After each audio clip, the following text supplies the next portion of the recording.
महाराज जी, आपके चरणों में कोटि कोटि प्रणाम है। एक भक्त आए हैं पटना से जो अपना नाम अमित जी बता रहे हैं। इनका एक प्रश्न यह है कि प्रायः देखा जाता है कि कुछ लोगों के देह पर देवी देवता या भूत प्रेत का साया आता है, तो क्या भूत प्रेत या देवी देवता का प्रभाव सच में होता है या यह सिर्फ मानसिक स्थिति का प्रभाव? प्रश्न आपका बहुत ही अच्छा है। सत में होता है या सच में होता है, यह बात तो अलग है। सत्य तो केवल परमात्मा ही है, बाकी सब मिथ्या है।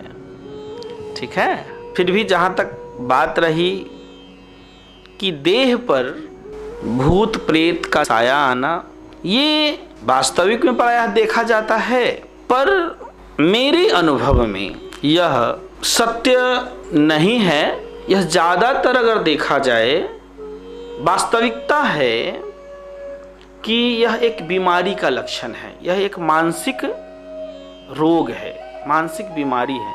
पहले के ज़माने में, समय में इसका विशेष उपचार या दवा नहीं होने के कारण लोग गांव के भक्ता वगैरह के पास या भगत जी वगैरह के पास जाकर झरवाते थे, और इससे धीरे धीरे और आडंबर और जो है सो अंधविश्वास बढ़ते चला गया।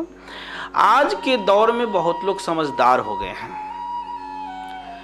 और पहले जब शिक्षा का अभाव था तो भूत प्रेत आदि बहुत सारे थे, जगह जगह बहुत भूत लोग देखते भी थे, उखड़ता भी था। रात दिन लोगों को ज़्यादा डर भी लगता था एकांत आदि में या बहुत जगह। अब वो सारी बातें अब नहीं है, धीरे धीरे ये बहुत कम हो गया है। इसका मुख्य कारण है कि व्यक्ति शिक्षित होते चला गया, फिर भी मनुष्य कंफ्यूजन में भी रहता है, बहुत सारे लोग। और इसे ठीक से समझा जाए, जाना जाए, वास्तव में अगर कोई भी देवी देवता देह पर अगर आते हैं तो उनके पास बहुत सारी शक्तियां होनी चाहिए। अपने आप को वह प्रूव भी करना चाहते हैं कि हम शक्तिशाली हैं। देवी देवता भूत प्रेत की बात तो हम लोग थोड़ा देर करेंगे, बाद में करेंगे, पर अगर देवी देवता की ही बात करते हैं तो देह पर भूत प्रेत आता है तो आप जरा सोचिए कि देवी देवता अगर देह पर आता, देवी देवता शास्त्र अंतर्गत, गीता के अंतर्गत 2 प्रकार की बातें बताई गई है। मनुष्य ही देवता है, मनुष्य ही असुर है। जिसमें दैवी गुण आदि है वो देवता है, यानी दैवी संपदा वाला है। और जिसमें खाने पीने चलने बोलने का अकल नहीं है, माता पिता का सम्मान नहीं करता, बड़े जनों का, गुरुजनों का सम्मान नहीं करता, तथा जो भी अमानवीय विचार है, चरित्र है, वो जितने सब करते हैं, उसके कारण वो असुर कहे जाते हैं। ठीक है, बहुत सारी उसमें बातें हैं। अब इस आधार से अगर देखा जाए तो ये बातें हैं। अब भूत प्रेत या देवी देवता के चढ़ने की जहाँ तक सवाल है, तो वो होता ही नहीं है तो चढ़ेगा कहाँ से? अगर चढ़ेगा, अगर देवी देवता आपके शरीर पर आता है, गौर से सोचने वाली बात है कि देवी देवता अगर आपके शरीर पर आता है तो वो तो सर्वज्ञ हैं। देवी देवता सब कुछ जानने वाले हैं, उनसे आप जो कुछ पूछिएगा भूत भविष्य वर्तमान के बारे में, वो सब बता देगा, साथ साथ उसका समाधान बता देगा। ठीक है, तो उनसे अगर वेदों का अगर 2-4 अगर श्लोक पूछ लिया जाए, क्या पूछ लिया जाए?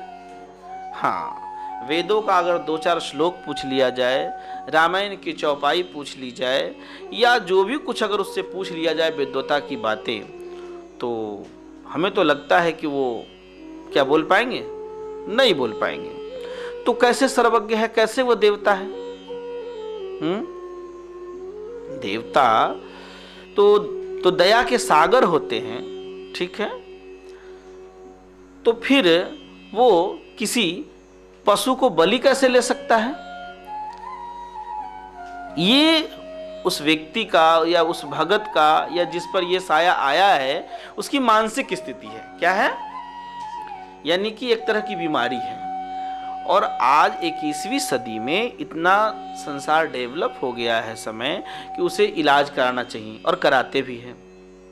बहुत सारे जगह अगत भगत से लोग दिखवा लेता है, नहीं ठीक होने के बाद जब वह डॉक्टर से दिखवाता है, जो मनोचिकित्सक है, मनोविज्ञान को बढ़िया से जानने वाला है, मनोचिकित्सक है, डॉक्टर है, उनसे दिखवाता है, ठीक हो जाता है, ऐसा देखा जाता है। इसीलिए यह एक मानसिक स्थिति है। शरीर पर भूत प्रेत आना या देवी देवता आना ये कहीं से भी सत्य नहीं है। मनुष्य अपने देवत्व को तो खोते जा रहा है। जो शास्त्र तथा सत्संग तथा गुरुजनों का सेवा करके अपने हिंदू सनातन धर्म को जान करके अपने अंतःकरण में देवत्व को उतार करके स्वयं देवता बन सकता है, उसे लोग खोते जा रहा है, उसे खो रहा है। और जो झूठा है, जो कभी हो ही नहीं सकता, उसको लोग मान रहा है। तो वो मानने का उसके पास दो ही कारण हैं, एक शिक्षा का अभाव और एक भक्ति ज्ञान का अभाव। विशेषतर अगर व्यक्ति जैसे ही वह सत्संग करेगा, भक्ति करेगा, गुरुजनों का संगत होगा, तो वो जो भ्रम होगा उसके पास, वो भ्रम भाग जाएगा, भूत प्रेत उसका भाग जाएगा। और नहीं तो वो इलाज कराएगा। क्या कराएगा? इलाज कराएगा। यही दो बातें हो सकती है, इलाज कराना या सत्संग आदि करना। सत्संग आदि भक्ति करने से क्या होगा कि उसकी जो मानसिक स्थिति है ना, वो ठीक होगा। टेंशन डिप्रेशन के कारण जो ये सब हुआ है, इसलिए हुआ है उसको टेंशन डिप्रेशन तथा अज्ञान के कारण तथा शरीर में किसी प्रकार की कमी के कारण, तो ये सारी बातें उसे समझ में आने लगेगी और वो सत्संग के प्रभाव से, ज्ञान के प्रभाव से धीरे धीरे ठीक हो जाएगा। अथवा फिर डॉक्टर के पास जाना होगा और डॉक्टर उसे समझाएगा, दवा भी देगा, तथा उसमें अधिकतर क्या देता है, माइंड को रेस्ट करने के लिए देता है। क्या देता है दवा? माइंड को, यानी किसी भी मानसिक रोगी को सबसे पहले नींद की ही दवा, बहुत सारी दवा दी जाती है लेकिन उसमें प्रमुख दवा नींद की दवा होती है। यानी कि ये जो बीमारी है वो आने का मुख्य कारण क्या है? टेंशन, डिप्रेशन, तनाव आदि। ठीक है, तो इसीलिए इसके चक्कर में लोगों को नहीं पड़ना चाहिए। व्यक्ति को अगर रही बात कि भूत प्रेत आदि की, तो जरा सोचिए, जब शास्त्रों ने, उपनिषदों ने कहा है कि मनुष्य को मरने के बाद गरुड़ पुराण अंतर्गत 13 दिन के उपरांत उसकी मुक्ति हो जाती है। उपनिषदों के आधार पर अगर देखा जाए तो उपनिषदकार कहते हैं, संत ऋषि बड़ा अच्छा याज्ञवल्क्य जी कहते हैं कि मात्र कुछ ही क्षणों में आत्मा की मुक्ति हो जाती है। तो फिर वो, या पुनर्दूसरा कोई जन्म हो जाता है, तो फिर वो कहाँ से उसके देह पर भूत प्रेत आएगा? ये सोचने वाली बात है। इसीलिए एक मानसिक रोग ही है, इसके अलावा कुछ नहीं है। जय श्री राम।